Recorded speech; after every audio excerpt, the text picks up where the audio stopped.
നമ്മുടെ ഗർഭപാത്രത്തില് എങ്ങനെയാവും കുഞ്ഞുങ്ങൾ ബ്രീത്ത് ചെയ്യുന്നുണ്ടായിരിക്കാം? കാരണം നിങ്ങൾക്കറിയാം ഫ്ലൂയിഡിന്റെ ഉള്ളിലാണ് കുഞ്ഞിരിക്കുന്നത് അല്ലെ? അതിന്റെ ഉത്തരം എന്താന്ന് വെച്ച് കഴിഞ്ഞാല് ബേബീസ് നമ്മൾ ശ്വസിക്കുന്ന പോലെ നല്ല ശ്വസിക്കുന്നത്, മറിച്ച് അവരവരുടെ പൊക്കിള് ബെല്ലി ബട്ടണിൽ നിന്നാണ് അവർ ശ്വസിക്കുന്നത്. നമ്മുടെ പ്രഗ്നൻസിന്റെ സമയത്ത് നമ്മളുടെ ബോഡി ഒരു പുതിയ ഓർഗൻ തന്നെ ഡെവലപ്പ് ചെയ്തെടുക്കും. അതിനെ പറയുന്നതാണ് പ്ലസന്റ.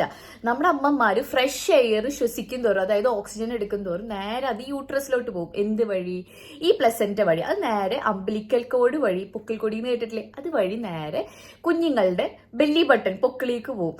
അങ്ങനെ അവർക്കും ഫ്രഷ് എയർ ഓക്സിജൻ കിട്ടും. അമ്മമാര് ശ്വസിക്കുന്നതിൽ കൂടിയാണ് എന്ത് കുഞ്ഞുങ്ങൾക്കും ഓക്സിജൻ കിട്ടുന്നത്. അപ്പൊ നിങ്ങൾക്ക് തോന്നും എങ്ങനെയാ ഇപ്പൊ കാർബൺ ഡൈ ഓക്സൈഡ് കുഞ്ഞുങ്ങൾ വിടാന്ന്?